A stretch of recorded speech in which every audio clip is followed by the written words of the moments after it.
Apa kene iki sing jenenge Kahyangan Tejamaya? Nggih, leres mriki menika Kahyangan Tejamaya. Wah, layak ning jero enek son horeke. Wah, sing ngarepi sapa? Nggih ndangu dumateng kula. Nami kula pun Nimas Ayu Winong Nawangsih. Terus Tanjung Perak kapale kobong. Maksude monggo pinarak kamare kosong. Ya Allah. Bener kandhane Kamajaya nggih papan maksiat tenan kayangane bapakku. Kowe tak kandhani aku anake sing duwe kayangan, anake Bathara Ismaya. Aja kok tutuk-tutukne ngono ki. Sing adate tamu-tamu dodolan rene ki sapa? Nggih para dewa-dewa mriki wong kula namung ngreksa, kula namung nglayani utawi ngladeni. Bangeten tenan dewa. Ripalungguhan iki ngene. Gandeng iki kayangane bapakku bubar kabeh. Kowe kudu bubar, kowe kudu lunga. Mulya ning Marcapada golek gawean sing halal ngono. Aja tumindak maksiat sing kaya ngono kuwi. Kowe malah neka-neka Lambang Sari mongko dudu garwane malah mainan kaya ngono, omben-ombenan sak mendeme kaya ngono kuwi. Kowe ora patut babar pisan ngina karo para dewa, mergo iki kayangan papan sing luhur. Janji kabeh do ora gelem lunga aja takon dosa. Siji sisak cemplungne ning neraka jahanam kowe. Ayo boleh. Apa Petruk? Nggih. Muwung menika wekdalipun mirunggan ingkang sowan namung putra-putra kemawon, kula tak nderek nyuwun prisa tinimbang mangke saklebeting gesang kula wonten ganjelan karana tuwuh tandha pitaken. Kowe arep takon apa Kantong Bolong? Nuwun sewu. Sampun cetha bilih bapak niku janjane lak dewa. Kanjeng Ibu Kanastren menika jatosipun lak widodari ingkang mapan wonten ing Kahyangan. Jenengan menika dados dewa sampun mulya, sampun kepenak, mboten kirang ing samukawis. Ning kok kenapa tumurun teng Marcapada tembunge Semar Ngejawantah? Lajeng mung trima dadi lurah, mung trima dadi pamong ngladeni kalian sagung para kawula dase. Ha niku. Mergo ngene, Pak. Aku sok-sok ki ya takon karo wong-wong sing pinter, sing ngerti karo sejarah, nuwun sewu. Panjenenganmu mbiyen iki lak dewa tur neng Suralaya kono duwe kayangan, yen ra kleru kayangamu jenenge Kahyangan Tejamaya, bener ora? Iya bener. Terus lah mbok neng kayangan ae to Pak, ora samudhun ning Marcapada. Sawangen anakmu telu iki lho. Saiki do dadi kere kabeh. Upamane kowe tetep neng kayangan, otomatis lah anakmu telu kabeh lak melu dadi dewa kabeh, melu mulya kabeh, ora ndur nete-nete urip dadi kere kaya ngene iki. Sosok upamane aku Bagong iki ora ngajeni karo panjenengane Bapak Semar ki, sosok aku ya rumangsa ternyuh batinku, pingget rasaku. Bapak iki penak-penak dadi dewa sugih, kenapa kok dadi pamonge aku jane ora trima. Aku nate diceritani karo piyayi sing pinter, tur iki ana rong perangan, tembunge mentereng ana rong versi kenapa kok Semar banjur mudhun ning Marcapada. Nah, cerita sing sepisanan Sang Hyang Tunggal kuwi lak kagungan putra sing cacahe telu, ya kuwi Tejamantri, Ismaya kelawan Manikmaya. Apa? Iya bener. Terus piye? Nah, dewa telu kuwi mau Tejamantri terus Ismaya karo Manikmaya ki rebutan kursi kadewan ana ing Kahyangan Suralaya. Rina wengi mung bantah dredah munggah Pancabakah merga kabeh pengin dadi ratune para dewa, ngalalake saking cara men antuk kursi kadewan ana ing Kahyangan Suralaya. Lah sakjroning dewa telu mau do dedreg, Sang Hyang padha wenang ing Kahyangan alang-alang kumitir nganakake Giri Sayembara. Sapa dewa telu iki sing bisa nguntal Gunung Jamurdipa banjur lepeh meneh ya kuwi sing menang dadi ratu ana ing Kahyangan Suralaya.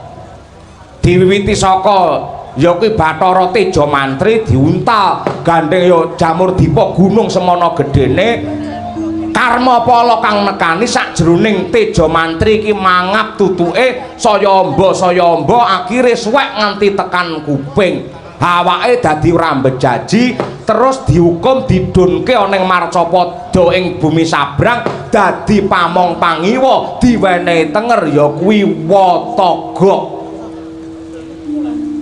Ingkang angka 2 ya kuwi Ismaya.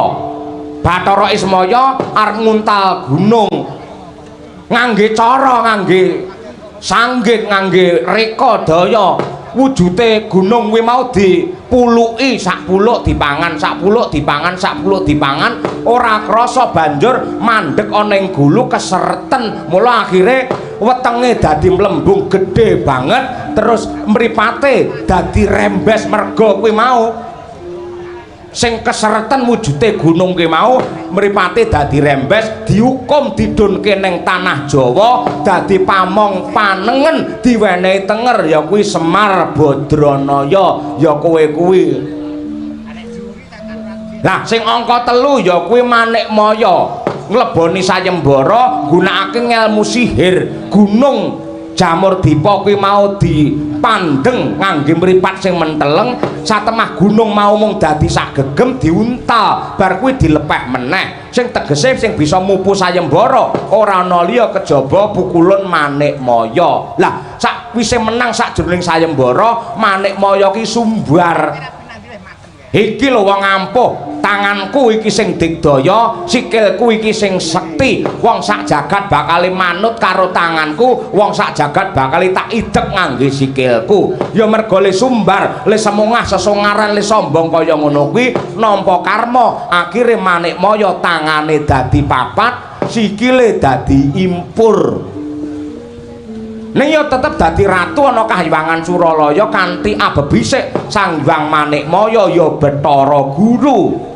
Kuwi versi sing pertama. Lah, cerita sing angka 2, Pak. Ing antarane dewa telu kuwi mau, Teja Mantri, Ismaya karo Manikmaya kuwi mau ya padha ning arep padha rebutan panguwasa.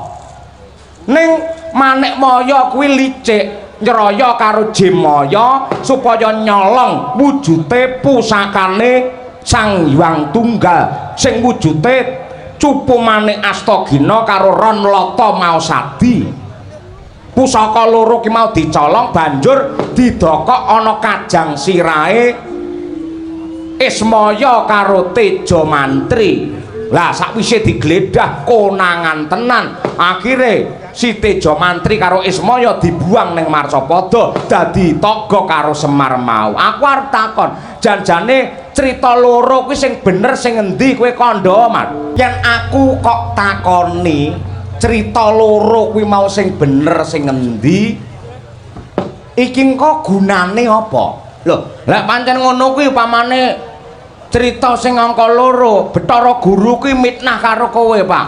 Bathara Guru iki kejem karo kowe dak sia karo kowe aku dadi anakmu mestine ya ora trima di wong tuaku digawe kaya ngono kuwi. Kosek yen tujuanmu pengen jawaban saka Semar pol-pole mung ngarepe nggugu karepmu dhewe ngono kuwi sing gedhe pangapuramu aku ora arep crita. Sing bener sing endi to Pak? Sing bener sing endi ora bakal tak rembug sing baku ri palungguhan iki aku saiki wis ayem wis tentrem karo mbokmu Kanastren. Mergo yen aku engko crita sing jenenge crita yen manut karo Semar mesti iki mengko ya benerke Semar. Yen sing cerita Bathara Guru ya mesti benerke Bathara Guru mula luwih becik aku ora bakal cerita. Yen aku cerita mesti golek benerku dhewe mongko wong yen golek bener tegese nafsune sing maju kuwi. Wong ki yen golek bener tegese nafsune sing maju. Mula prayoga aku ora crita wae. Wong urip ki sing bener ora banjur rayan bebener, ora rayan apik, ning apike malah rayan utawa rebutan salah.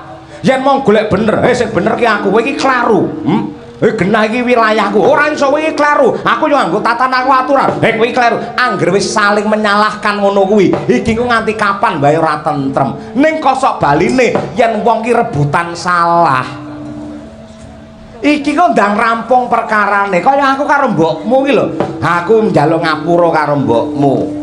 Bune kula aku sing kleru, aku njaluk ngapura. Ibumu yo nyaori ora Kakang Semar sing lepat menika kula ingkang klentu. Ora aku sing luput. Lah anggere kaya ngono kuwi ndang tentrem, ndang adem, ndang ayem rasane, ndang jenjem.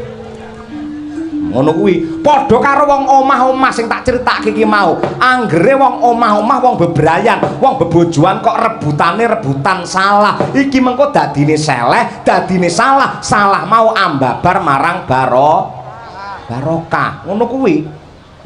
Lah, upamane nganggo nun semuring ngangge nesu, mesti bapakmu itu tukang nesu. Mergo Allah tanpa rupa, mbiyen sakwise dadi dewa, aku ki ya dadi tentara.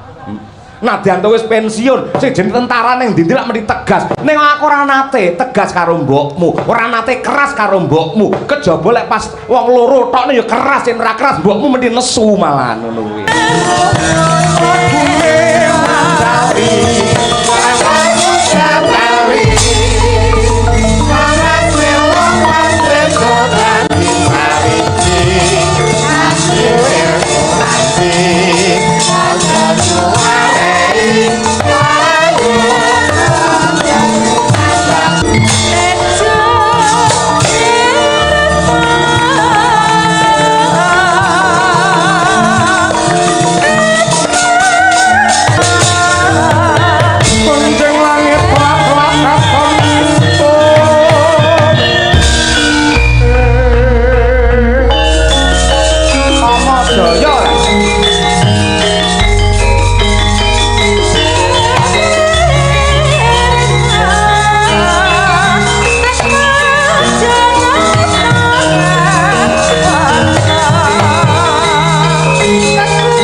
Pasang kalimat tabiti nebening tulak manu dumawahing tawang tuwang. Kanjeng Rama pukulune Smaya kula ingkang putring cakra kembang ingkang sowan mboten langkung sembah pangabekti kula kunjuk sandhap pepada paduka Rama pukulun. Anakku lanang Kamajaya ndak tampa gawe bombonging rasa semono anggenmu ngaji-aji karo wong tuwa. Ora liwat pangestuku maragake tampanana Kamajaya. Kawula nunggih Gurawalan anggen kula mundi mugi andadosaken jimat Kanjeng Ibu kanastren sungkem kula unjuk Kanjeng Ibu. Yo nggih Kamajaya ndak tampa gawe bombonging rasa pangestunipun Ibu maragake tampanana. Nunggih kapundi mugi andadosaken jimating gesang kula. Pak, kok iso kowe duwe anak Kamajaya ki nalare piye? Akeh wong sing ngerti, umume ngertine Semar duwe anak mung Gareng, Petruk karo Bagong. Ing atase kowe duwe anak Kamajaya, mongko ki dewane katresnan. Piyayine dewane genah, gantenge kaya ngene, baguse kaya ngene, jatmika kaya ngene. Anake ganteng kaya ngene mosok bapake kaya bulus. Iki rati nemu nalar, Pak ki nalare piye nggih? Sik kowe tak kandhani ya. Kowe tak kandhani. Nalika pakmu mbiyen isih dadi dewa ning kayangan, pakmu ki nuwun sewu lho ya, Bu. Monggo. Pakmu ki wis nate duwe bojo ning Suralaya. Nalika ning kayangan Tejamaya, pakmu ki wis duwe bojo, ya kuwi Batari Senggani. Nuwun sewu lho, Bu ya. Iya. Ben ngerti bocah ki men ra kleru. nalika dadi dewa aku wis duwe bojo jenenge Bathari Senggani. Karo Bathari Senggani kuwi duwe anak. Men ora kleru cateten, men ora lali tulisen. Anakku mbiyen ana 10. Siji ya kuwi Bathara Wungkuan, angka 2 Bathara Surya, angka 3 Bathara Candra, angka 4 Bathara Temburu, angka 5 Bathara Siwah, angka 6 Bathara Kuwera, angka 7 Bathara Yamadipati. Lah angka 8 Kamajaya, angka 9 Bathari Mahyanti, sing pungkasan angka 10 Bathari Darmanastiti. Kuwi anakku sing neng Suralaya neng Kayangan, ganteng-ganteng kabeh. Ning anakku sing neng Marcapada ya kowe iki cah telu, tikus gareng, wedhus petruk karo kethek bagong kowe kuwi. Setan ngelok-ngelokne sesuk aja titip sepeda motor nggenku lek ngono kuwi ora. Lah men kowe iki cetha men gamblang ngono kuwi. Udah kok adate ora ngerti. Semar ning Kayangan duwe anak sapa ora ngerti. Aku ora penting, penting aku laris kok. Lho, aja ngono. Anane laris nggih padoman, nggih panutan karo sing urung laris, aja kaya ngono kuwi. Ning aku setuju Pak lek kowe ning Kayangan duwe bojo. Dadi bojomu loro ya. Ngono. Dadi ning Kayangan 10 ya Pak anakmu. 10. Edian lagi ngerti aku Pak. Berarti iki Kamajaya pernah kakakku. Iya. Kakak kamu? Iya. Padha wilujeng. Iya Yayi, wilujeng ning sekolah. Nggih, Kakak. Diprayogane anggene lenggah, Kakak. Iya, ora kurang prayoga. Dawa ya. Upamane enek wong lanang ki rabi kliwat saka siji utawa kasarane wayuh ngono. Kuwi ora dosa, kuwi ora kleru. Itu adalah penyelamatan untuk wanita. Sebabnya apa? Manut sejarah menungso sepisanan sing didunke karo pangeran ning Marcapada ki lak Nabi Adam. Nabi Adam kagungan garwa ya kuwi Siti Hawa. Banjur anggene omah-omah peputra, racake mesti kembar dampit. Lahire mesti loro lanang wedok, lanang wedok, lanang wedok. Biyen ki jumlahe wong lanang karo wong wedok ki padha, jumlahe padha. Ning Kocapo gandeng biyen ki akeh perang, mbuh perkara siar agama, mbuh perkara rebutan kekuasaan. Akhire dumadi peperangan, mongko yen wong perang ki sing maju wong lanang apa wong wedok? Wong lanang. Lah iya, mongko sing jenenge perang lek ora menang ya kalah, lek ora lara ya mati. Akhire akeh wong lanang sing padha mati. Mula hitungen survei membuktikan nganti zaman saiki jumlahe wong lanang karo wong wedok kuwi akeh wong wedok. Yen nganti wong lanang siji rabi karo wedok siji, iki engko wedoke turah. Pengumuman iki. Turah, eman-eman ning nganti turah. Nganti kok jamur mambu, lha piye ngono jajal? Mula ben ora turah, seorang laki-laki yang bijaksana dan istri yang setia mesti memperbolehkan suaminya untuk menikah lagi, dan wanita yang mau dinikahi lagi utawa rabi neh sing lanang yo rabi ngono kuwi monggo sing wedok ikhlas lahir batin. Wong wedok ki calone munggah swarga tundha sanga. Kok njanur gunung kadengaren. Sliramu sowan ana ing Karang Kadempel, mestine ana wigati maragake matura sing kanthi tetela. Inggih. Yektosipun waleh-waleh menapa Rama Pukulun kejawi kula tuwi dumateng kawilujenganipun Kanjeng Rama Pukulun sakluwarga. Jangkep ingkang angka kalih nyuwun pangapunten. Menika wonten kabar ingkang semunipun boten ngremenaken, wonten kabar ingkang semunipun pait magepokan kaliyan Kahyangan Tejamaya. Kayangaku mbiyen nggih. Nyuwun pangapunten. Wiwit Kanjeng Rama Pukulun menika ngejawantah mring Marcapada, Kayangan Paduka Tejamaya menika lak suwung. Kayangan Tejamaya menika lak suwung ning malah nuwun sewu kalian Pukulun Bathara Guru dipun ginakaken kangge maksiat. Dados para dewa-dewa ing Kahyangan menawi nindakaken molima madat madon minum main maling menika mapanipun wonten ing Kahyangan Tejamaya.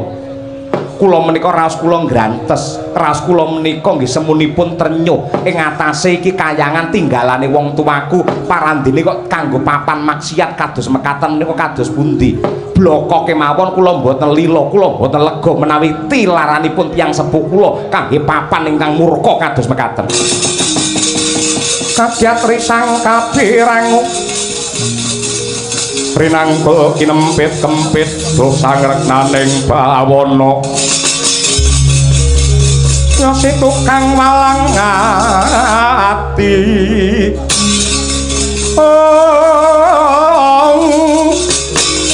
nyosi tukang nesing pias nyosi tukang kudu kering yo si tukang kudu garing. Nah, iki Pak. Wis cetha ngeglo tanpa warana iki padang jinglang, Pak. Nadyan ning ngarep mau tak takoni jane sejarahe bapak ning kayangan piye mbiyen nyatane kowe ra wangsulan ora gelem nyauri. Lantaran iki kakangku Kamajaya iki mau wis pratela wis crita lamun to kowe duwe kayangan sing jenenge Tejamaya to. Malah kanggo papan maksiat cetha lamun to Bathara Guru kuwi wong sing serakah dakah-dakah senengane ngumbar angkara murka ngumbar marang dosa. Padha karo patrape Bathara Guru ngene nyepelekke karo kowe ngidek-idek ndasmu ngono iki Pak. Wis Sri Palungguhan iki entuk rentuk aku tak budal nang kayangan yen kowe nekat rena-rena aku ra mangestoni karo kowe Gong. Ora kok mangestoni ra masalah.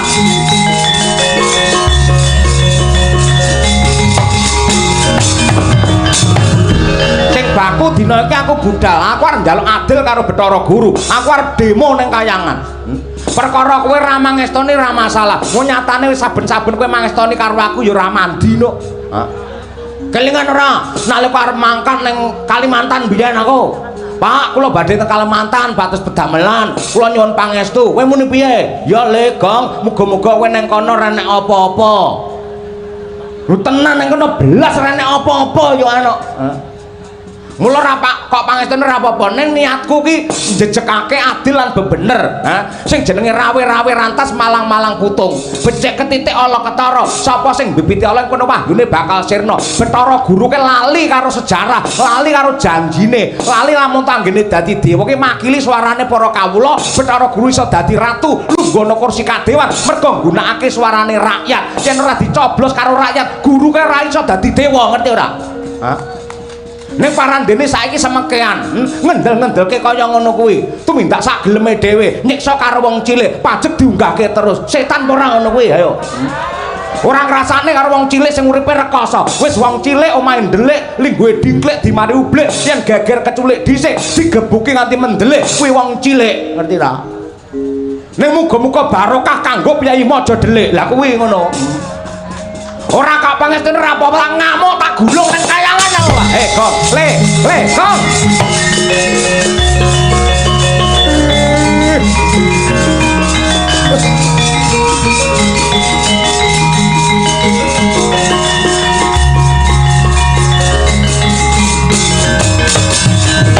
Klengeng indriya mangu-mangu bangun kong kandhuan rimang. Lir-lirna tanpa kanin Kamajaya wonten dawuh Rama Pukulun iki kriwikan dadi grojokan perkara sepele dadi gawe wong guyon dadi tangisan ya iki mau sadurunge kowe iki sowan aku wis ngedem-ngedem rasane Bagong supaya ora murang tata ning parandene bareng krungu ceritamu dheweke banjur murup makantar-kantar nesu kaya mengkono kuwi arep munggah kayangan. Lah Bagong kok munggah kayangan liwate ngendi dheke apa weruh? Mau lunga ning ndi-ndi mending nganggo Google Map ngene sik keblasuk kok. Ngubengi desa ping 7 kok dheke malah.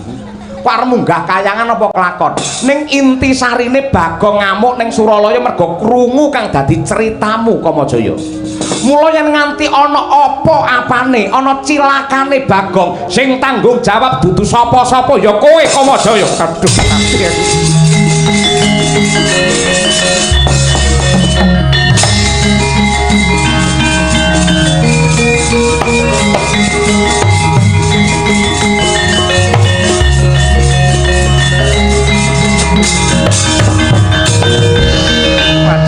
pripun Pak? Pripun Pak? Napa kula kudu melu nusul Bagong Pak?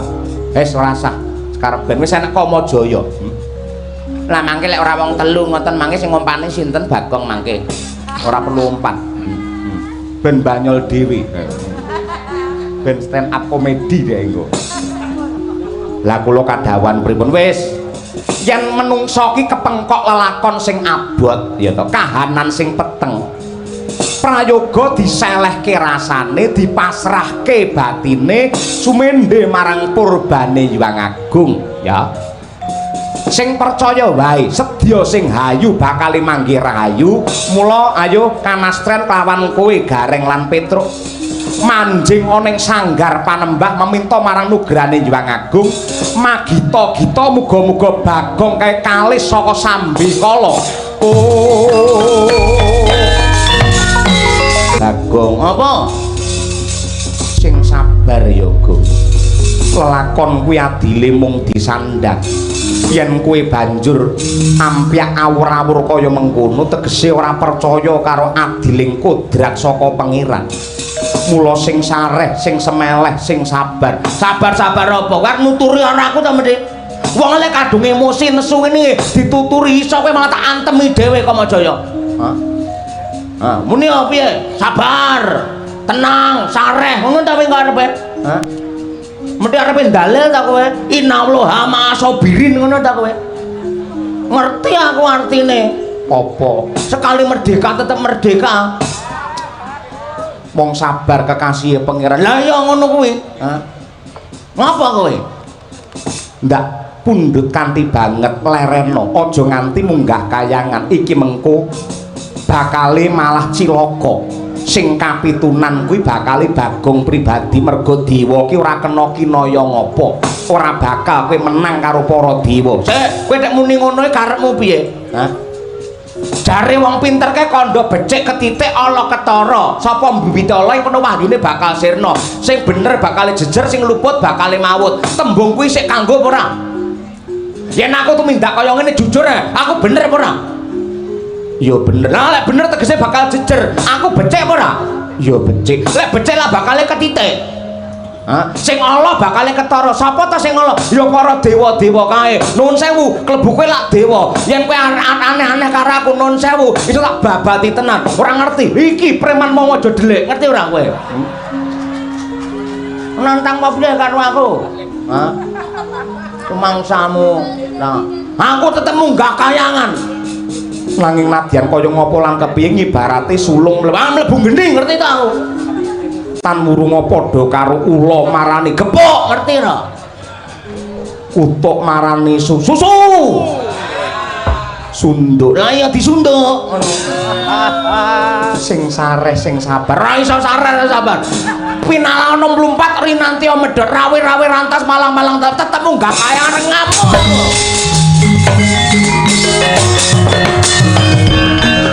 Liwate ndi to ning kayangane? Jangkrik aja guyu, takone guyu ora. Takone guyu ora, liwat ndi? Aku serius takon tenan kowe wong kayangan masa ora gelem nudohi padha beranake semir kok masa. Hah? Nekat tenan. Yo nekat. Kendel-kendel, gembleng-gembleng. Kenceng-kenceng banget wit sore kenceng aku pisan. Munggah gunung Mahameru. Mahameru adem banget kan es barang. Iya, es teh kok piye to? Wong salju es teh ora. Mahameru ning kono mengko ana wujude anda. Andane anda rante. Kowe mengko menek liwat anda rante kono. Ning yen ana apese awak kowe mengko iso samber mbledek ora nganti tekan Suralaya kowe wis dadi awu. Hah? Samber mbledek? Yo, ora samber tumpeng to? Ora, samber mbledek. Wedi to? Ora. Wedi mati to? Ora. Wedi lamun to cilaka? Ora masalah, aku ora bakal gigrek aku ngono ora wedi. Kamu nek karo babakan mati ora bakal wedi aku. Hah? Cilik loro gede mati wis kok tekati tak tekati mati neng kayangan aku siap ikhlas lahir batin. kok ngono ben modar mbok wis timbangane ning omah ya dikoyak-oyak karo mekar mbok wis nah iya munggah gunung ya iki ya iya gununge sapa Maha Meru oh iya Maha Meru terus ndor rantai ya iya nyaluk pangestumu pandongamu ya kowe ora mungkin to negakne karo adikmu sing imut iki ora mungkin to karo aku kaya jambe sinigar kowe jambe sing apik aku sing bosok ngono mangkat piye kesuwen wis rono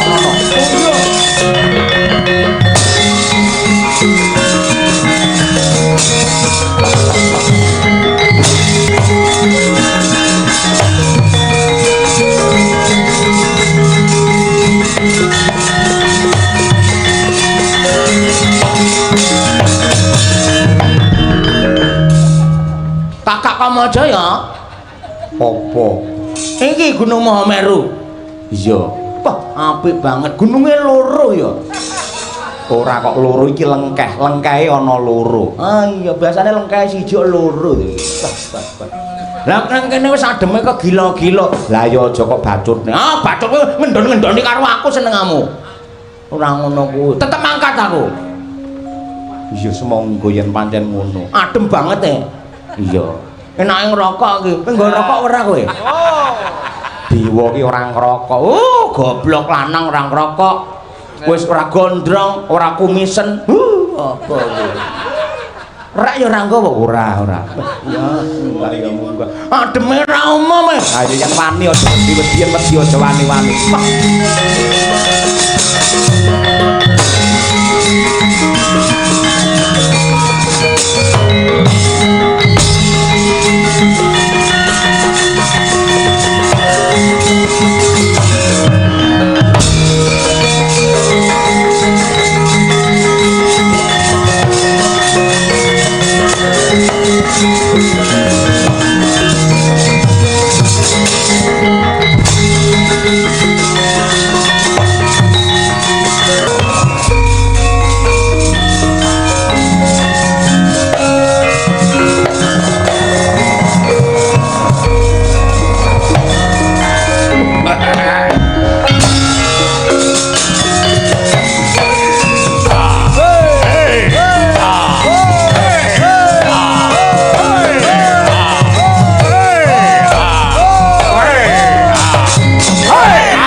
Diwara Sidam sekaring bawana langgeng.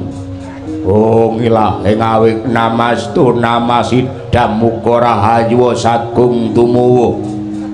Iki sapa? Kowe takon karo aku. Ya iki sing jenenge Dewa Ruci. Dapure nah Bagong anak Semar. Ngerti dadak takon. Bagong. Heeh. Bagong sapa? Glondor. Buta loro sapa joget yahene. Tayupane rumah samu wayangane ora tayo piye. Megelne sik klenengan wis joget karepmu piye ora? Iki sing jaga kori. Kori apa? Lawang. Lawang apa? Lawang Sela Matangkep. Jenengmu? Cingkara Bala. Aku Bala Upata. Aku arep nemoni karo Bathara Guru. Lho.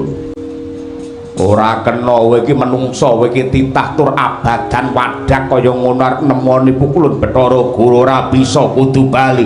Entuk ora entuk tetep bacot pokoke. Aku tetep bakal nyuwun pengadilan karo Bathara Guru. Ora iso.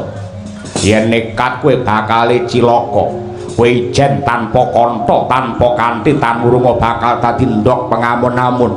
Mula kang mangkono kowe bali yo.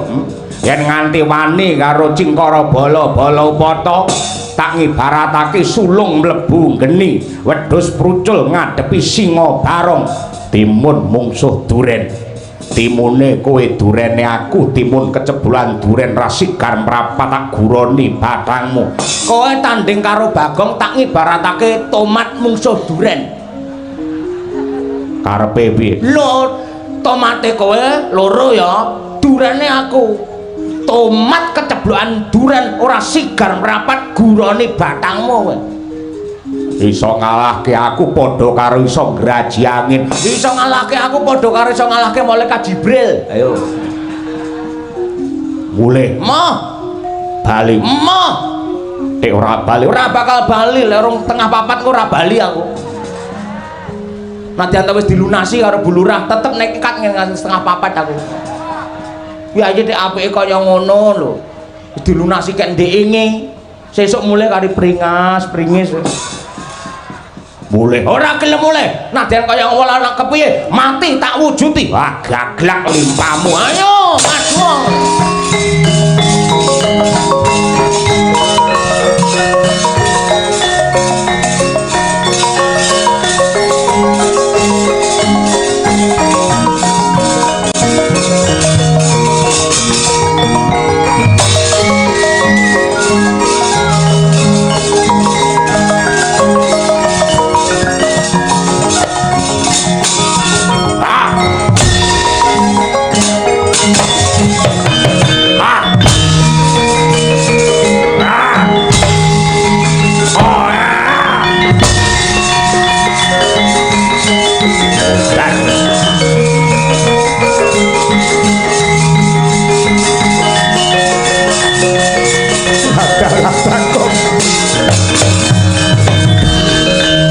Gugu karo gunemku entek-entekane ora lido kowe mati tenan ana kahyangan Bagong ning nadyan kaya apa lan kepiye kowe iki putrane Kyai Ismaya manut sejarah kowe dumadi saka ayang-ayange Kyai Semar mestine prawira nyuda sekti mandraguna Bagong aku Kamajaya diwene tanggung jawab supaya ngayomi kelawan kowe yen nganti kowe mati tan wurung aku didukani karo Kyai Badranaya.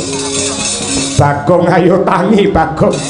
Kowe aja mati mara gage tangi Bagong. Kowe aja mati mara gage tangi Bagong. Wong wedok uda kae sapa? Endi? Senengane aku mak tratapan genah kira mati tenan. Mati kaya apa dicas ya iso urip neh. Ora masalah. Emangi perang apa piye? Ora sah. Lah rawani to kowe. Kowe wedi kelangan jabatan to kowe. Alah wong imbas-imbis apa-apa kalahe karo pangkat, apa-apa kalah karo dhuwit. Sing jenenge pangkat ki ora bakal langgeng pol-pole 5 taun kowe pol-pole. Hah? Kowe lek ditresnani karo para kawula, lek ngapusi karo para kawula ya ora slamet uripmu ngono kuwi. Aku ki ora kleru. Ning dewa liyane racake ngono kuwi. Pancen dewa ora kabeh elek. Ning ya enek sing nuwun sewu, tumindake murang tata, senengane janji tanpa bukti, anane mung korupsi, jare janji menehi ya kuwi wujude sembako dipangan karo masyarakat 5 dina. Ning le ngapusi 5 taun. Kok njur nyeneni aku kuwi piye karepe? Aku ora kleru. Ngora kok ora. Di orang goro kok nekat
dan ampuh tenan nih. Ampuh apa?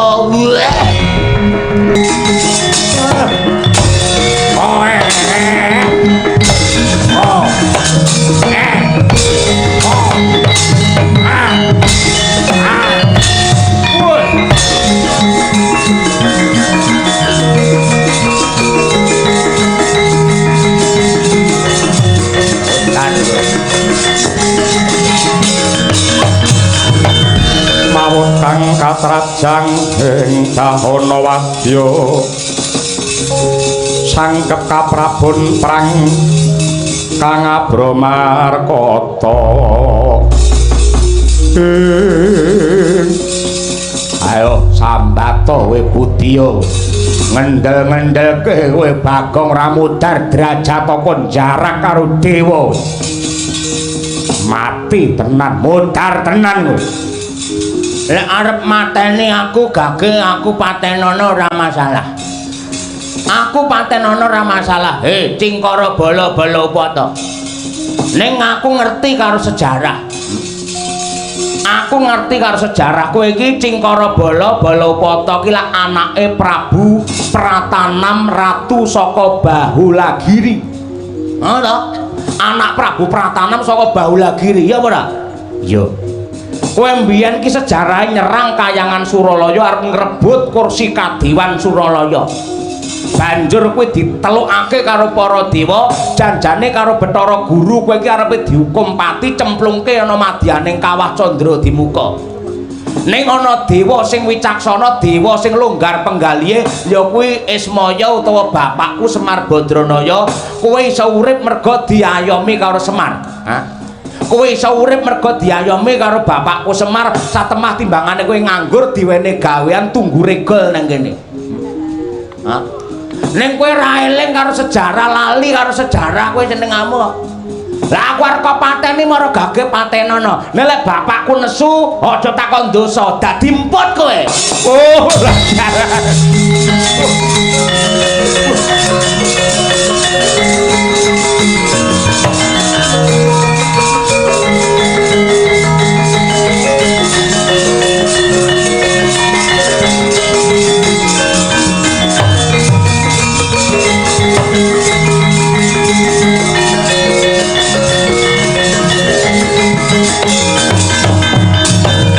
Aduh aku njaluk ngapura. Basa karo Bagong basa. Ra basa cemplungne ning candra di muka kowe. Nggih. Nuwun pangapunten Ki Bagong. Nuwun pangapunten Ki Bagong. Carane njaluk ngapura ya aja ngono kuwi, nganggo budaya, nganggo seni. Carane pripun? Sampun tobat Bendara kalih sampeyan oleh lontong ngono kuwi ta. Lontonge sinten? Cangkemmu no. Terakno iki. Pripun kula ra iso. Rungokno kupingmu. Sampun tobat Bendara kalih sampeyan oleh lontong Derane ra iso cemplune kawah tenan kowe. Sampun kegedean goblok ora.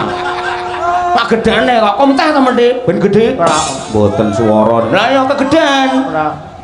Sampun ngono. Sampun tobat. Terus Bendara kalih sampeyan oleh lontong. Bagus, terima kasih. Yo sing mburi bolo poto. Ayo. Sampun tobat yo. Sampun. Rasa dibakot akeh men to sampune nyapu to ngono. Pisan ae. Sampun tobat yo. Jero lu. Sampun tobat Bendara kalih sampeyan oleh lonte.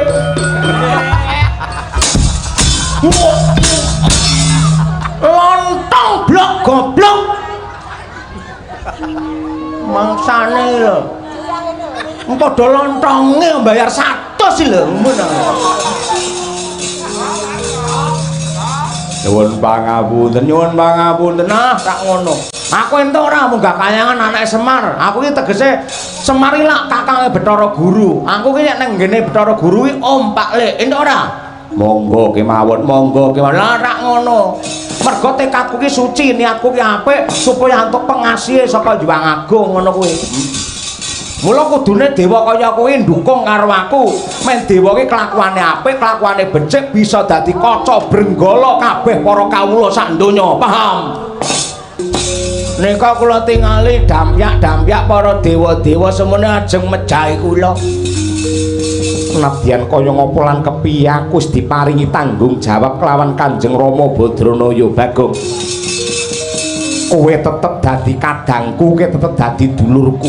Sing jenenge dulur kuwi tega larane ora bakal tega patine. Terus kersane aku sing bakal jumangkah ulun pribadi kang bakal makarti. Ning masa ya kostume ndur kaya ngene perang apa ya nyaman apa ora sumuk salin kasatriyan.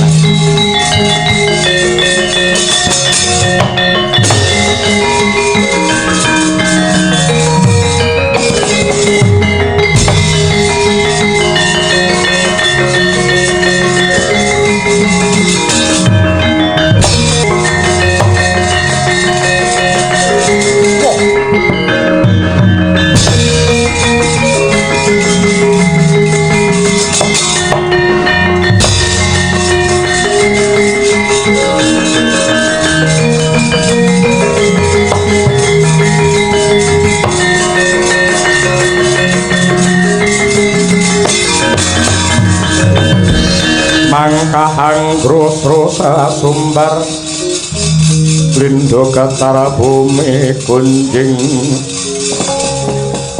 Kumaludo kuntor kalato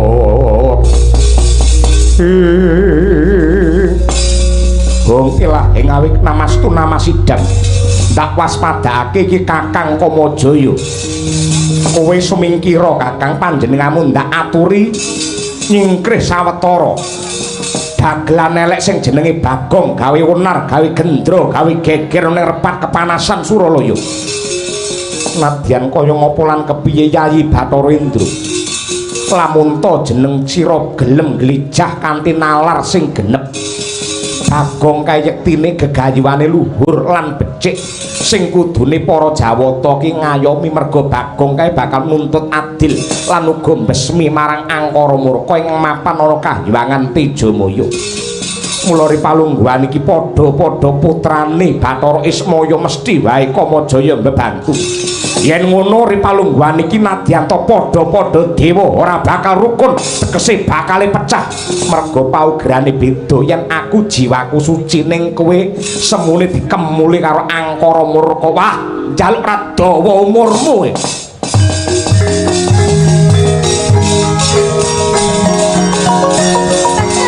Kala kang kuning pasampunan yo matali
Bathara penyarian piye mingerke blatmu Kahyangan geger merga pakartine Bagong Parandene malah kok dombani apa abab ora minggat dadi klalaring epek-epekku maju gateng sirahmu penyarian ho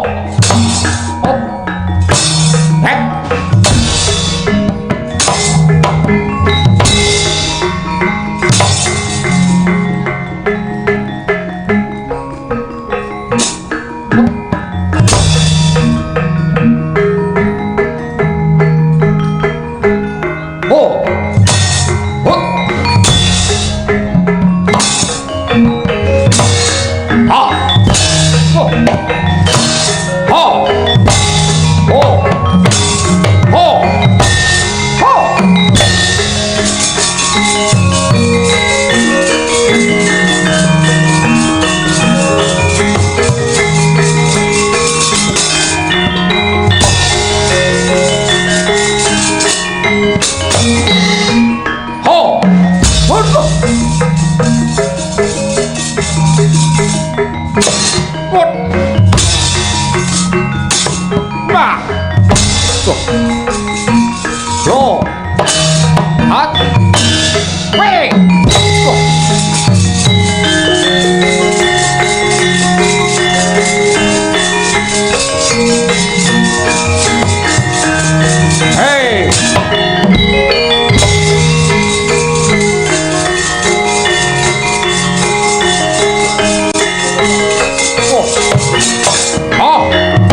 dawuh.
Geni ingkang mubal bal murup makantar kantar. Nadyanto geni kowe iki geni kayangan. Mestine beda karo geni liya-liyane, beda karo geni ing Marcapada. Maragake saiki nalaren, maragake saiki pilah lan pilihan. Yen kowe arep ngobong karo Bagong apa kira-kira trep? Salahku mapan gondi, kleruku mapan gondi. Sing ngumbar kamurkan, ngumbar kanistan malah bosmu dhewe Bathara Brama kae. Kowe aja mung munat manut karo Brama kaya ngono. Yen nganti ngobong tenan karo aku nganti dadi awu, kira-kira sing nyipta kowe apa trima apa piye? Hah? Yen nganti sak jeke geni ora iso murup, ora iso panas, kira-kira kowe gedon apa ora kowe? Hah?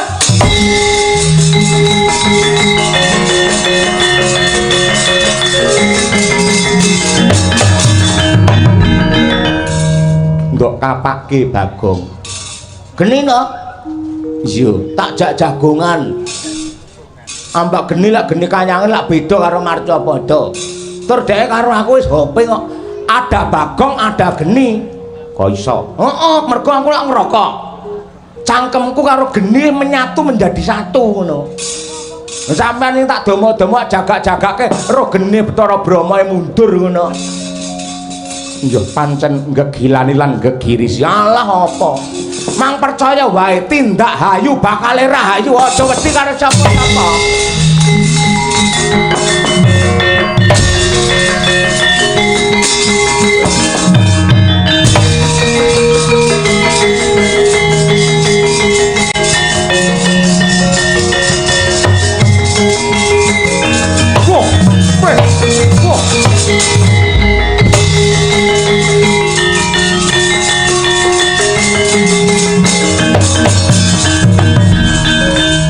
Jaya meninggih wonten timbalan kang adhawuh Kakang Yama Dipati mestine melek mripat.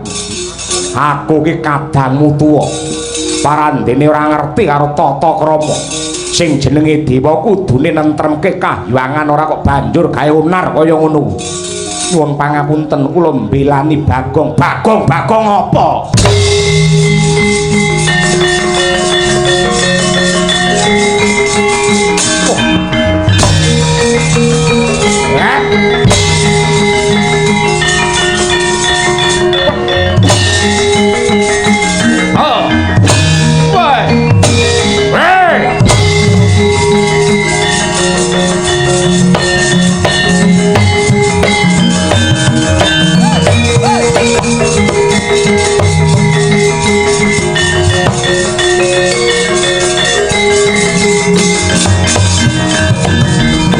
Kala kang tumingal acampuh samya madali lir dadet wileting kada Bagong ya dasar para nyata pukulun Bathara Yama Dipati ngerti karo aku, ngerti wae sabukmu enek tulisane lho Bathara Yama Dipati. Tur aku istiten angger dewa nggo kunci pirang-pirange genah Yamadipati. Oh iki. Heeh. Aku ngeman karo kowe. Ripalungguhan iki damar mancung jupeten anggenmu gawe geger ana kahyangan kowe mulya kowe baliya. Kene iki papan suci, kene iki papan sing semua, papan sing nyatane kebak ing reh kawibawan aja kok ora arik manut karo diapurmu ngono kuwi. Kowe kok iso kandha lamun to kene papan suci nganggo dasar apa? Hah? Kok iso kayangan papan sing wibawa iki wibawane mapan nggo ndi? Hah? Mongko sing jenenge dewa iki duwe kawibawan lamun to hambeke bawa leksana, ora nglincati sabda sing wis kawedhar. Hah? Ning nyatane akeh dewa-dewa sing mencla-mencle lambene. Jarene ning kene do mikir marang para kawula. Apa ora ngerti karo gedane para dewa? Kayangane bapakku Tejamaya kenapa kanggo papan maksiat? Ha? Ngapa kok dadi gudang itu to? Modar.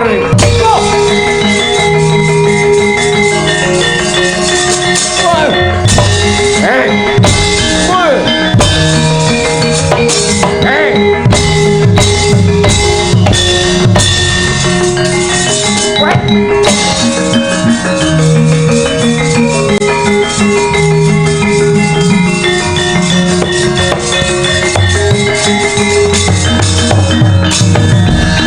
Paidak ora iso obah. Lambene tekan ngendi-ngendi lambene elek. Ora mudar derajat apa. Ripalungguhan iki yen pancen kowe ora kena dieman hak cemplungne madyaning kawah Candra Dimuka dadi intiping neraka jahanam kowe Bagong. Lek arep kok pateni silahkan dimatikan enggak apa-apa. Ora apa-apa aku lemang pateni. Ora masalah tenan, yakin. Aku ikhlas lahir batin. Ning nuwun sewu, manut sejarah sampean ya anake Semar sing nomor 7 ya ta? Yamadipati nomor 7 nomor 8 Kamajaya. Apa hubungane? Nah, sampean ra ngerti. Yen sampean mateni kali kula mongko kula anake Semar sing disayangi merga kula dumadi saka ayang-ayange Bapak Semar. Yen nganti kula mati kira-kira Bapak trima napa mboten? Lek mung ajeng ngejur sampean Bapak Semar nika wektune 5 menit kelakon ngremuk sampean.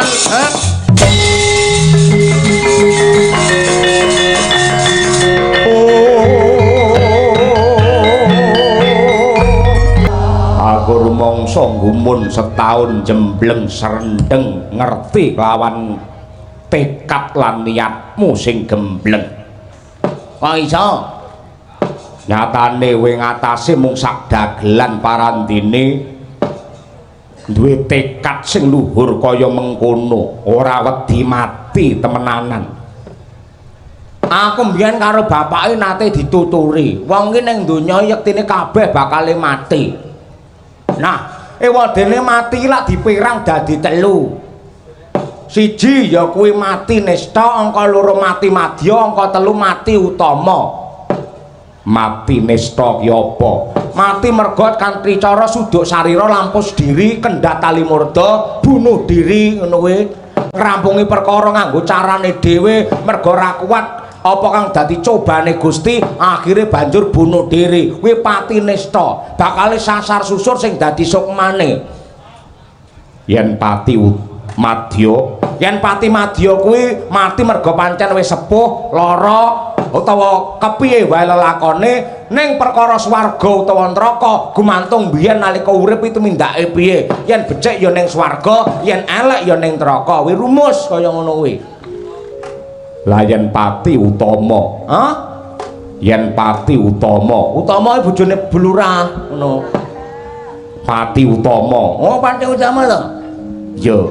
Pati utama ki patine menungsa sing bergagah mbelani bebener lan kautaman merga kepengin jejegake adil kanggo srana mulyane bebrayan agung. Lah aku jenenge pati sing utama. Iki mau pamane aku kok patene tenan. Aku klebu mati sing utama, ngerti ora? Giri lusi jalma tan kena kinira. Apa kuwi maksude? Giri iki gunung. Terus lusi iki sinden udu. Lusi iki cacing. jalma tan kena kinira nadyanto sak wujude cacing nanging bisa munggah nganti tekan giri nganti tekan gunung. Kowe nek ngerti lamun talusu ndi gunung. Usik to tegese iki cacing munggah gunung ngono lho. Ah iya. Mula kowe aja nyepelekke karo aku. Aku karo kowe padha-padha anake Bapak Semar, sing sayuk, sing rukun, gotong royong, nyambut gawe ngono lho. Ngono kuwi. Jane karepmu kuwi arep ngopo? Hah?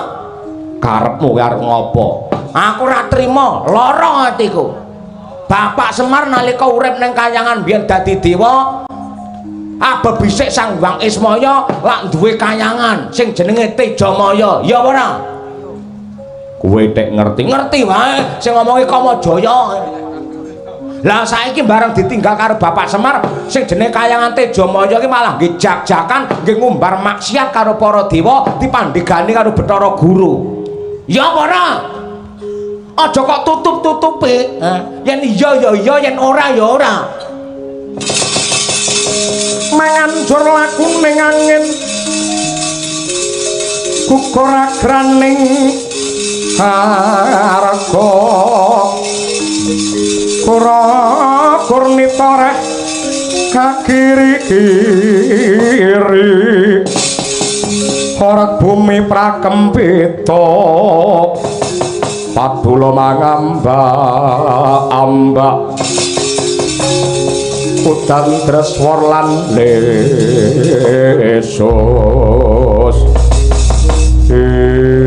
oladala bener kabeh sing dadi ucapmu mongko yektine kayangan Tejamaya ki karo Paman Bukulun Bathara Guru wis didelikake ditutupi nganggo mega malang supaya menungso ning Marcapada ora ngerti ning tetep kaya ngapa lan kepiye akhire lak ngerti merga Kamajaya.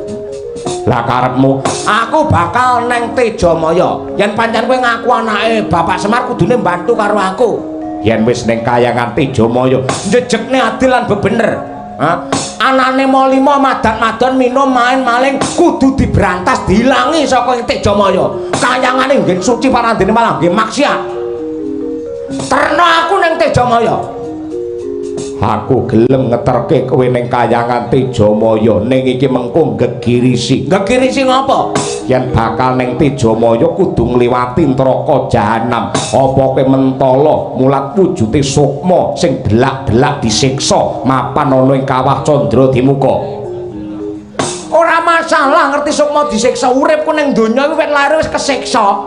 Ngono. Wong aku ora wedi tudono, yen pancen kudu liwat ana neraka kaya apa wong disiksa, malah kuwi kena kanggo pelajaran nggih aku men ora tumindak mungkar, akhire men disiksa ana madyaning Candra Dimuka.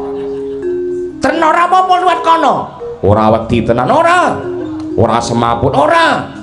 Roh kahanan sing kebak pasiksan ora semaput ora. Aku lek babakan ndelok apa wae ora semaput. Lha weteng kuluwe malah gampang semaput aku kuwi.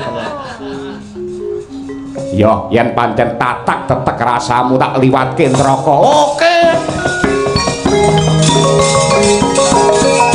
Sarta pawono telamu.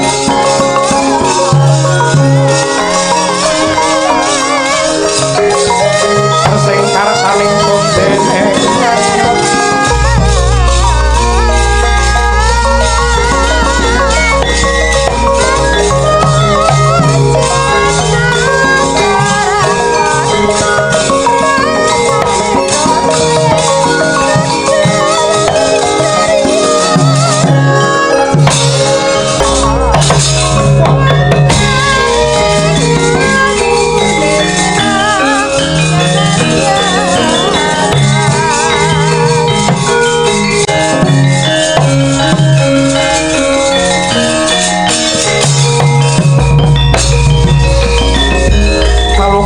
Kuning lekas loketa linuding kidung kadung kadereng hamomong memangun manah rahayu Wah gilane tenan ning neraka iki neraka to yo mula aku wis meling gegirisi yen ra mentala iso mungkuk-mungkuk mengko. Ya ampun. Kanthi enek wong lanang ngangge dasi sepaton ngangge jas ning kok ndase iki kok diantemi ngangge godo gedhe ki mbiyen ning donya ngapa pukulun? Kae mbiyen iki ya wujude Sentana Praja utawa pejabate negara. Ning gaweane gaglak bandane rakyat. Nyidra duwite para kawula ora ngayomi karo wong cilik ning parandene malah nyiksa nekek marang rasane wong cilik. Mula karma kang sinandang bareng mati digebuki ngangge godo.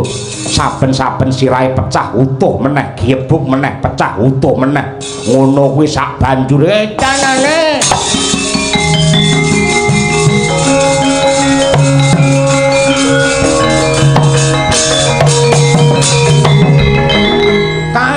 Wong wedok ayu mangap lambene bar kuwi diloloi wujude wesi abang sing jan genine mongah-mongah ke ngopo?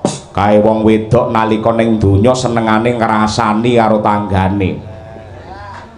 Ya ampun, tukang rasan-rasan. Yo, senengane ngrasani anggere tanggane iki kuat bangun omah dheweke mak plerok. Angger tanggane kuat tuku parabola mak prengut, angger tanggane kuat tuku mobil ngono lambene le nyuwongot nganti kena nyantolne kethu ngono kuwi. Ya ampun. Rasan-rasan. Iya. Bener kandhane Bapak Semar, wong ki sing calone dadi intiping neraka jahanam ki titikane 3. Apa jare Bapak Semar? Siji wong sing seneng ngrasani, loro wong sing seneng dadi provokasi, angka 3 mbuh lanang mbuh wedok yen nguyuh ra gelem cewek. Pengumuman ki. Ya, ngono kuwi. Biasane lek tukang ngrasani wong wedok, lek bab pipis, bab nguyuh, biasane wong lanang sing ra duwe resikan. Saya ndelok wayang pisan krasa nguyuh ora golek kamar mandi ning pinggir dalan tur ngono ae bar kuwi digedhukne ning pager. Wong atas rambeling ora nakal iso disluwentiki lho. Lah iya kuwi dadi intriping neraka jahanam. Lah iya mula kang mangkono. Wah, jan-jan. Mula.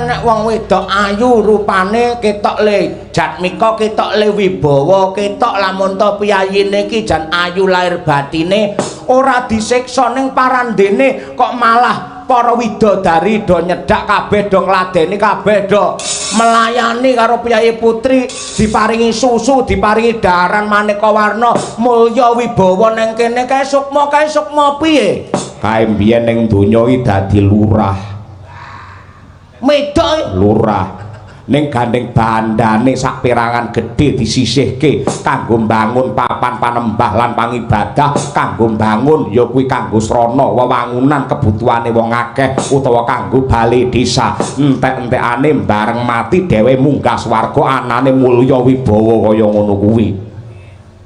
Ya ampun, ketok mesam-mesem. Iya, mergo dheweke seneng karo budaya nalika urip biyen nate nanggap dalang cahya. Median. Iya.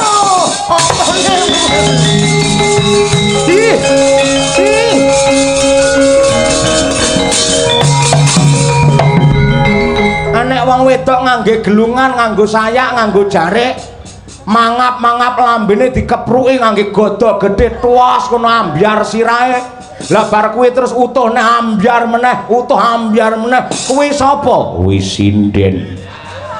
Oh, sinden. Yo, ning ora kabeh sinden. Sinden sing senengane njarake lurah lanang entek-entekane ya ngono kuwi.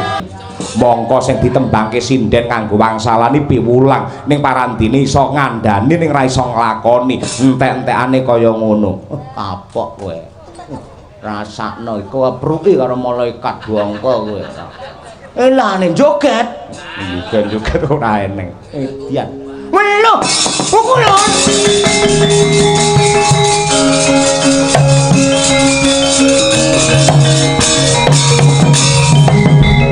Ana wong bis kapan nganggo blangkon bis kape landung tur angger ndingkluk digebuk gada ndingkluk gebuk gada kae ngopo kae wujute yoga ning biyen ngantukan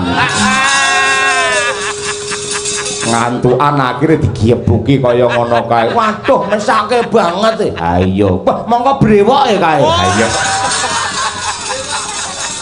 ya ampun Gusti Allah pangeran kaya ana-ana wae ning neraka jahanam ning elok banget kae tandha lamun ta wong sing lega lila nrimo buktine gebuki kaya apa tetap mesam-mesem Wiyo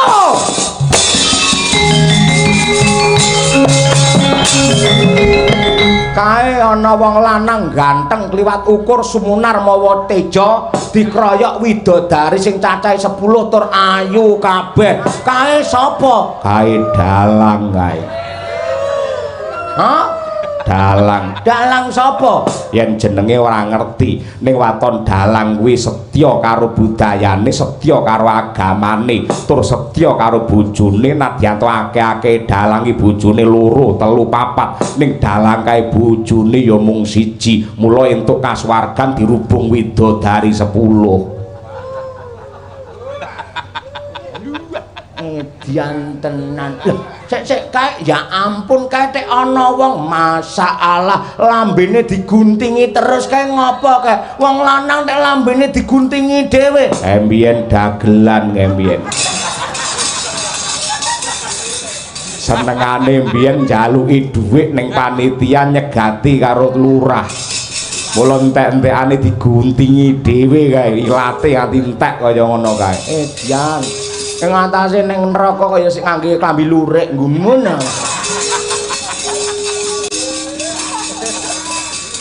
liwat endi larepe ning Tejamaya sing minggir ngiwa wae ayo alon-alon aja nganti kecemplung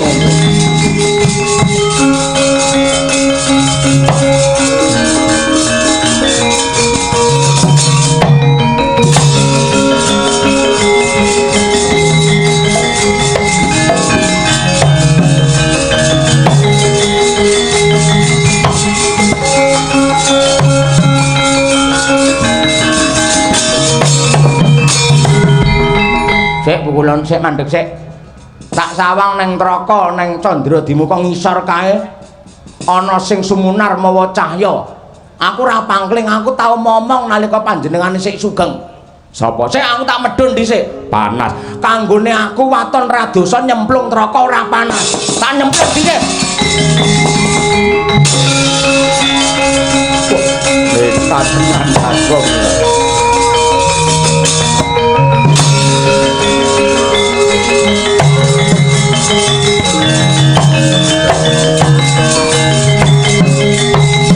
menawi mboten lepat ingkang dados panyawang kula menika momongan kula rumiyin Narendra Agung Ngastina tiyang sepuhipun para pepundhen kula Pandhawa ndika lak Prabu Pandu Dewanata to iya pancen bener kepara nyata kowe lak Bagong nggih sinuwun bekti kula katur sinuwun iya ndak tampa Bagong nuwun sewu Sang Dewi Madrim sungkem kula katur iya Bagong ndak tampa gawe bombong ing rasa kula rumaos gumun ing antase jenengan teng donya iki wong apik wong becik dadi ratu ya bener-bener amanah bener-bener jujur ha tresna marang para kawula dasare rasa ing panembalan pangibadah keng menapa bareng seda kok sukmanipun mapan wonten neraka niku janjane pripun dosa sampeyan niku napa kleru sampeyan niku napa Bagong biyen nalika Madrim iki nggerbini utawa mbobot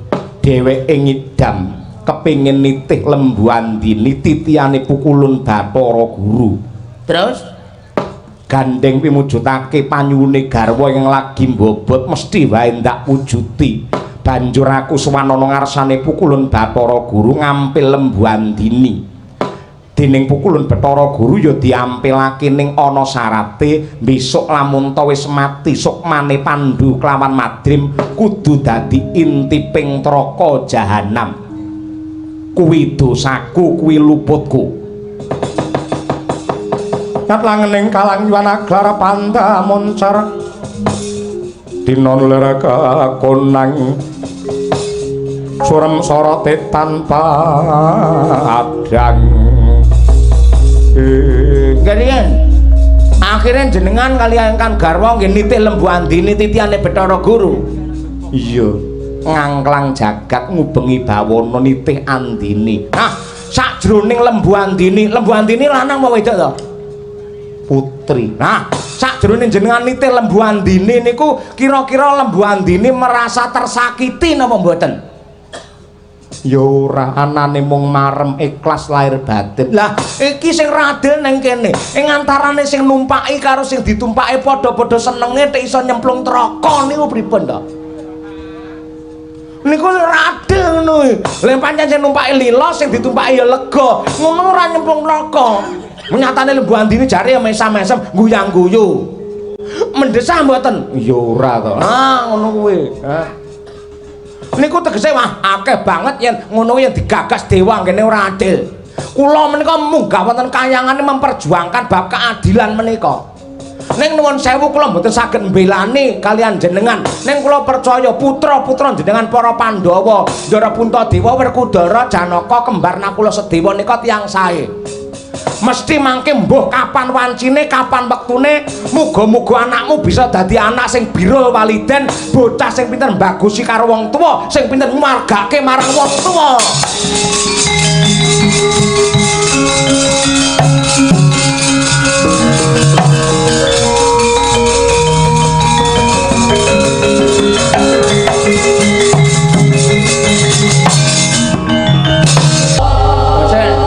Aku nyuwun prisa apa kene iki sing jenenge Kayangan Tejamaya.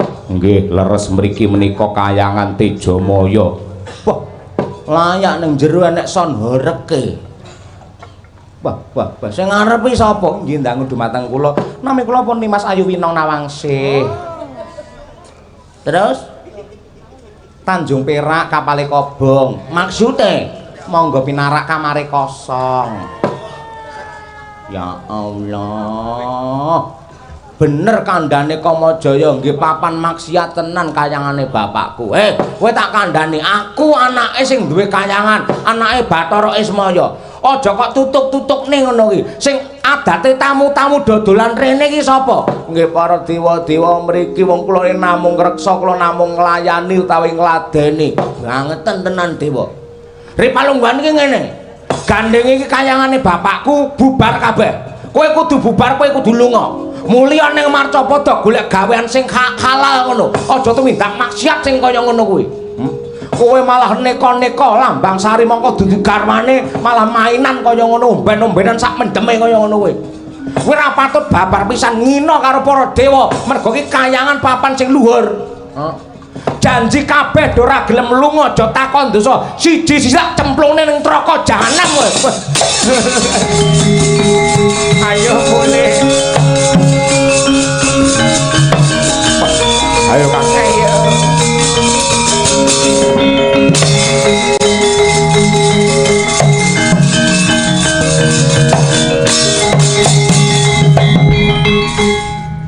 Kok tundung kabeh. Heeh, mlayu kabeh ketekan Satpol PP kok. Entek-entekane kaya ngono kuwi. Sawuse Tejamaya kothong banjur piye kok? Ngene. Sementara iki dikosongkan men steril ngono. Terus tak jagane dhisik, aku kepengin dandani kayangane bapak iki supaya apik, supaya tetep lestari lan suci. Iki ku mesti yang krungu karo Bathara Guru mesti dheweke ora trima. Ning tak dadaki syukur lek kowe gelem mbelane pukulun Yamadipati. Wadine ora gelem mbelane, aku sing bakal dadaki, aku sing bakal jangkah tumrap lelakon iki. Oh, sing hati-hati.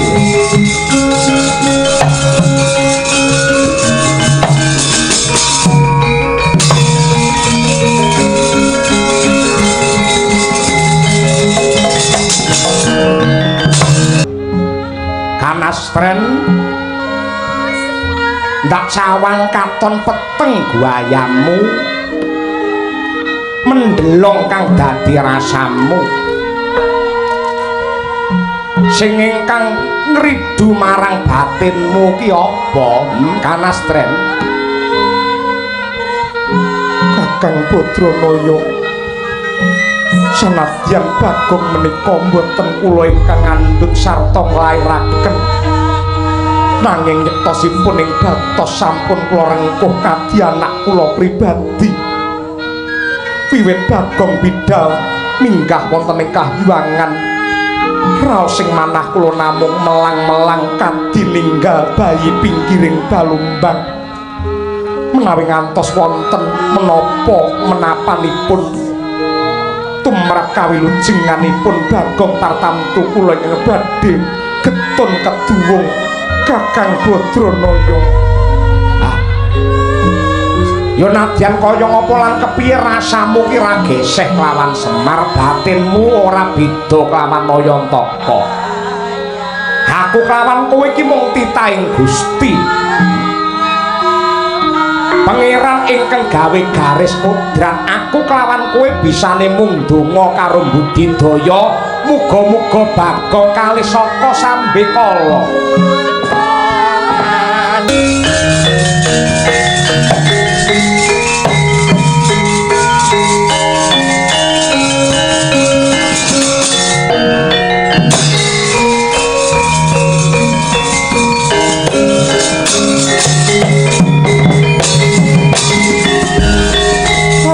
Pandam sumuluk hamatangi jroning pasarean wong menani wadana remu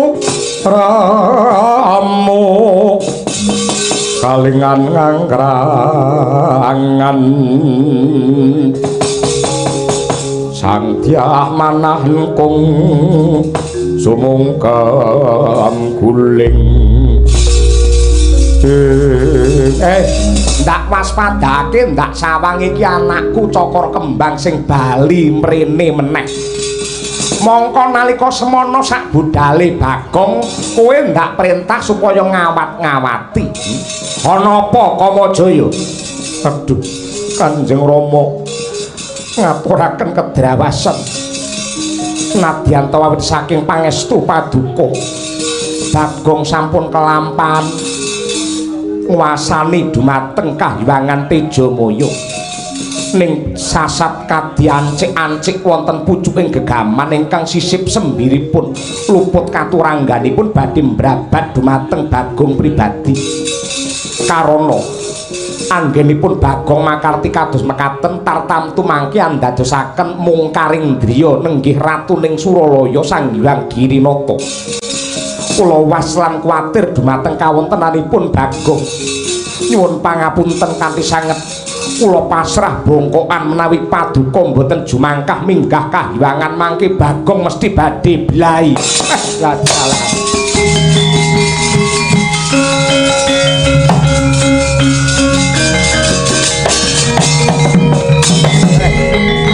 Ya maksa wong tuwa sing repot ripalungguhan iki ya.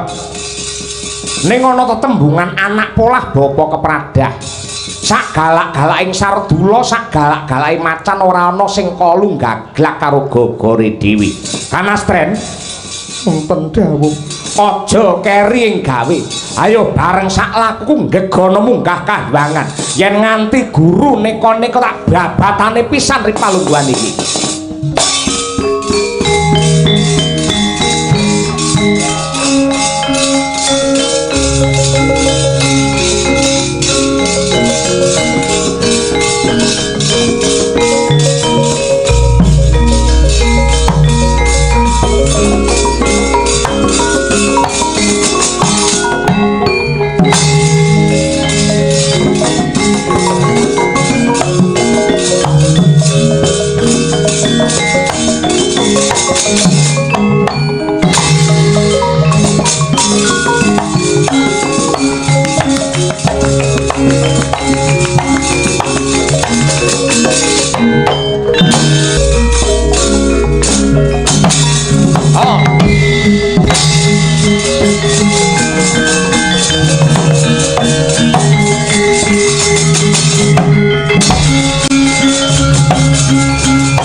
Astungkara sidam sekaring bawana langgeng Ulun waspadake ngang munggah oning bali Manecu Kunda Manik Suralaya.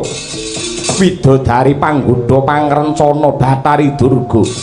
Nun inggih kasinggihan pukulun kula ingkang sowan sembah pangabekti kula kunjuk wonten sandhap cenila paduka sangadi pukulun.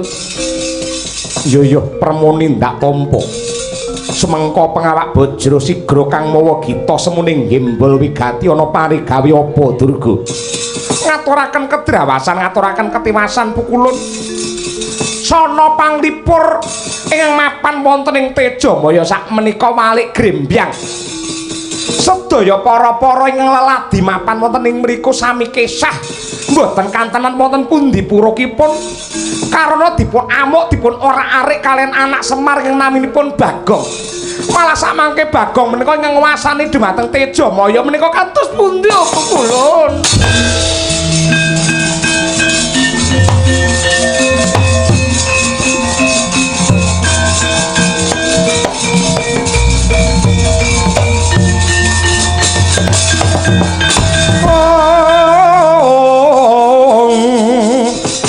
Mrek mangsut narimeng kabu budine kang den bawani wong ilah ing awik namastu namasidhap cetha lamun to Bagong ngemping lara nginjah pati murang tata padha karo wani kelawan panguwasa ulun yen tetela kaya mangkono Batari Durga wonten dawuh bareng sak laku kuayuh yen kena dilikake parandene lamun to Bagong beguguk ngutawaton Gajah Lar Singabarung ulun pribadi yang bakal nglebur anggane Bagong kula inggih monggo kula dherekaken pukulun.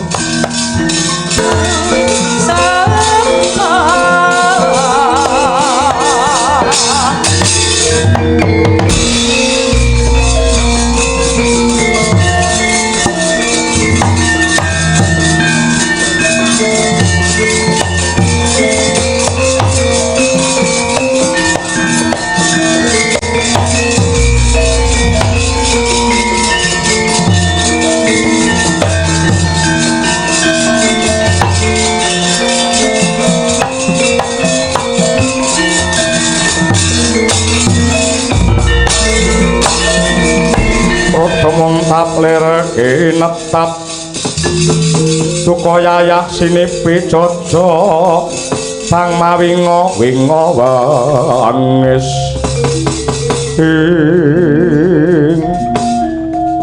Menawi mboten lepat pamawas kula menika pukulun Bathara Girinata Sang Hyang Bathara Guru ingkang kepareng rawuh wonten ing Kahyangan Tejamaya. Bekti kula katur paman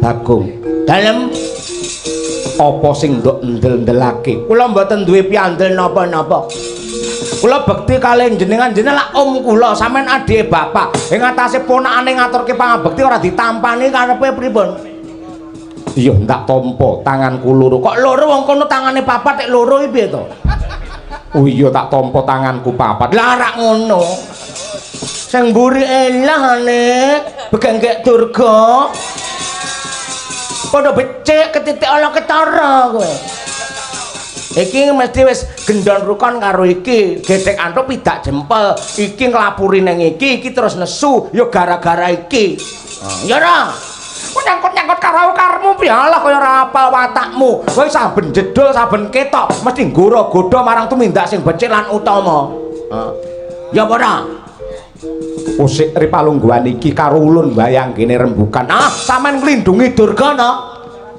mongko niku janjane wis sampean pegat ta wis sampean pisah ta jane ning sakniki gandeng renteng ora isin karo kawula ngono sampean ing atase pegatan runtang-runtung ngono lho kuwi dudu urusanmu ning aku ki kawulamu nyawang ngene melu risih ngerti ta Bagong apa kenapa kuwi kok nguasani Kahyangan Tejamaya kudune sing takon niku kula mboten jenengan niki kayangane sinten kayangane Bathara Guru nggih riyen saderenge Bathara Guru riyen kayangane sinten hak warise sinten manut sertifikat niki sinten ya pancen kagungane Bathara Ismaya niku sinten adine sinten Ismaya kuwi bapakmu adine Togog. Nah, lek ngoten niku upamane kula dadi anak tegese duwe hak waris. Yen kula ndepani bumi ing Tejamaya mriki napa kene kula salah?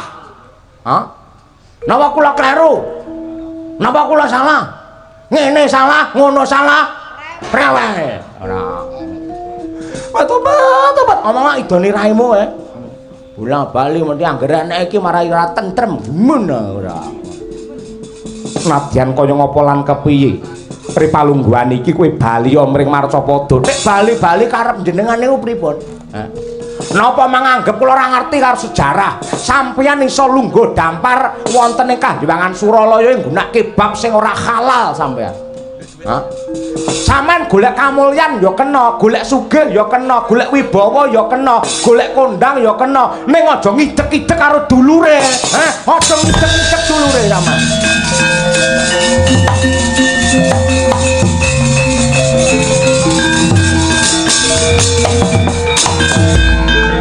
Jeneng kita kleru. Ora ana ceceking rasa banjur aku ngremehake kelawan sapa wae. Apa kula mboten ngerti kalih sejarah? Nggih. Mangakoni mawon. Nggih. Riyen antarane Tejo Mantri Ismaya kalih jenengan rebutan panguwasa pengin dadi ratune Kahyangan Surabaya. Suralaya. Heeh, Suralaya. Ning akhire pripun? Sampeyan gunakake bab-bab sing ora sak mestine. Sampeyan merintahake Jemaya supaya nyolong sing jenenge Cupu Manik Astagina karo Ron Lata Mausadi. Mang delikke mongko niku nek bapak sampeyan Sang Hyang Tunggal didelikke ning ngisor bantale Semar kali Togog rumiyin. Nggih. Satemah Semar kali Togog dihukum didunke teng Marcapada dadi pamong pangiwa karo panengen. Sampeyan kaya ngene kelakuan apa? Nuwun sewu teng donya teng Kahyangan niku enten hukum. Lah sing jenenge hukum kodrat niku saged dipun wiradati pamane jam 12 awan niku ndelalah panase ngentang-entang. Wong metu saka ngomah mesti kepanasan. Ning yen nganggo payung, nganggo topi, nganggo caping ora bakal kepanasan. Sing tegese hukum kodrat bisa diwiradati. Paham sampeyan? Hukum adat kuwi ya bisa diwiradati.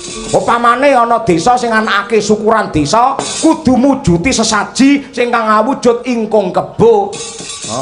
Gandeng kebo larang regane, mula banjur disalini ora kudu ingkung kebo tenan, tuntut gedang disikili papat saka pring, diwenehi sungu saka pring. Niku wis muni kebo, danyange ya wis ora protes ngono kuwi. Angka 3 hukum negara utawa hukum Suralaya. Teng Suralaya niku hukume hukum lading.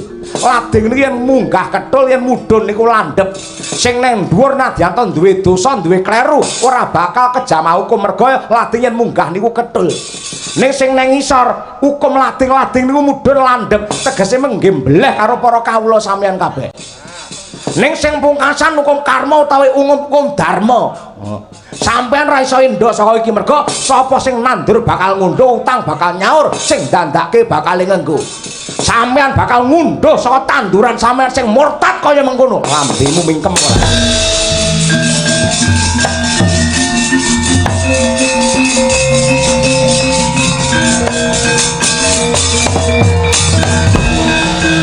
Langap patun ngucap. Kemlelet anggenmu ngucap kaya wani ngregem jimat. Pripalungguhan iki kepeksa ulun tega mentala kelawan jeneng kita. Arep ngapa kowe?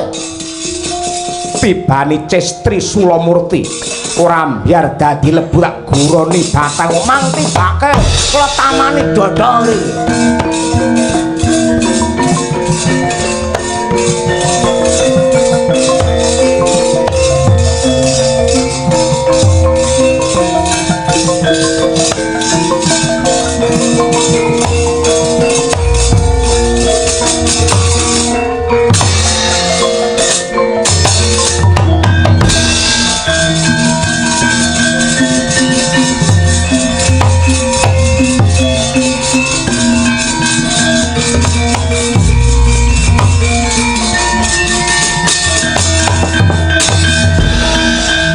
Aja karo bayi wingi sore, gerang karo gerang ya, sing enom ben karo sing enom, sing gaplok sing tuwek ya karo sing tuwek.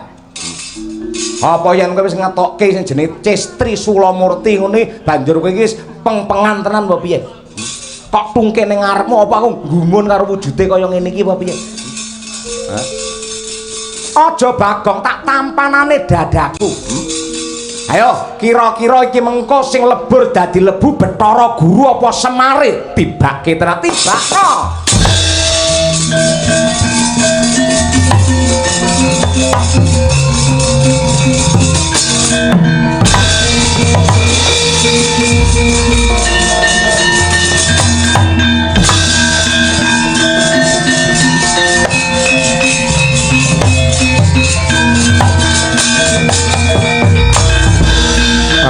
Kakang Semar, aku njaluk ngapura Kakang Semar. Aku Sara Prabawa kelawan panjenengamu pranyata lamun ta Kyai Semar digdaya Sura Sekti Mandraguna. Ora perkara aku sekti, ning pancen wong yen bener mesti diayomi karo Gusti ingkang Maha Suci. Dihukum, Pak. Ngendel-ngendelke ora kaya ngene iki. Dihukum. Ya, kowe lingguh kok sik. Bathara Guru ripalungguhan iki kowe kudu nebus marang dosa. Apa sing kudu ndak tindakake? Lembu Andini kon ninggal kene sik, Pak. Oh iya, Lembu Andini tinggalen kene. Kae kon medhun ning Marcapada. Kowe mudhuna ning Marcapada, njujuk Arga Kelasa. Njujuk Arga Kelasa dadi pendhita. Dadi pendhita Begawan Bima Suci. Bima Suci kuwi to ora? Tapa brata ning kono. Kowe tapa ning Arga Kailasa kaya jaman biyen. Pamri apa nggih nglebur dosamu men kowe gelem mawas diri. Andini tinggalen kene.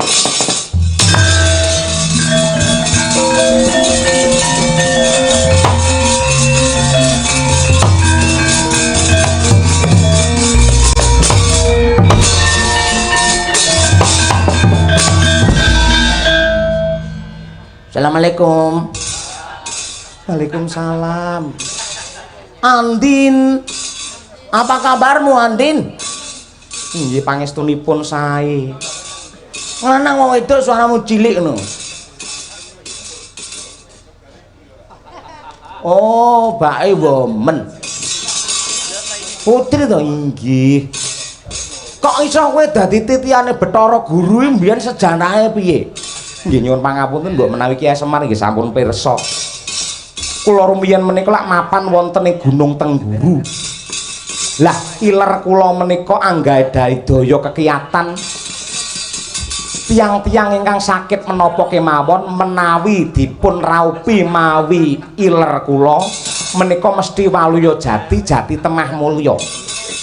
Lah kebablasan para kawula anggenipun ndiwak-ndiwakaken dumateng kula.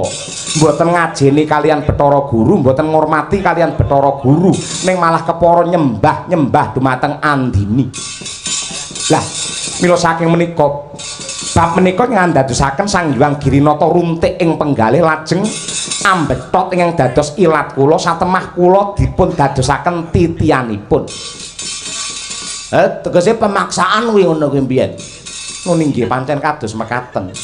Lah kaya ngene Pak. Ini sing mesake iki Ndara Pandu karo Ndara Bathik Madrim. Madrim, heeh Madrim. Delak-delak ning neraka numpak iki lho, mau Bathara Guru ya meksa karo iki ya, Pak. Ngene wae Antin. Iki panguwasa ana tangane Bagong. Kowe rasah gelem dadi titiane Bathara Guru sak rampunge Bathara Guru ngene tapa ana Arga Kelasa. Kowe ngreksa kowe njaga wae ning Tejamaya. Lah sak bubare kuwi Tejamaya ki dadi pihak pasrahke Bapak Semar.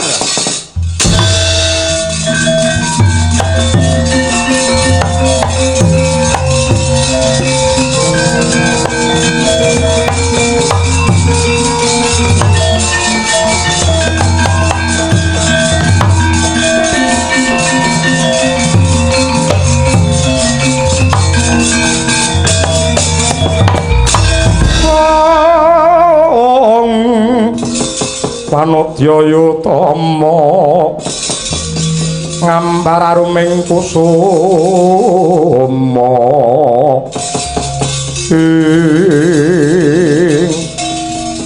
kanastren wonten dawuh Kyai Badranaya. Ripalungguhan iki prayogane ngene. Aku kelawan kowe wajib matur nuwun kelawan Bagong. Nadyanto bocah gecul kumarucul kaya ngono ning parandene dina iki semune ngetokke pengiram-iram.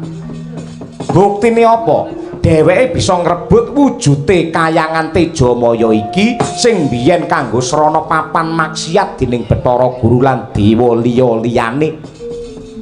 Lajeng kula kedah kados pundi? Semar tetep dadi pamong mapan ana ing Klampis Ireng utawa Karang Kadempel. Hewadene nggih ngilangi sejarah ala ingkang kanggo papan maksiat. Kayangan Tejamaya iki tak salini jeneng ya kuwi Pasanggrahan Argapura.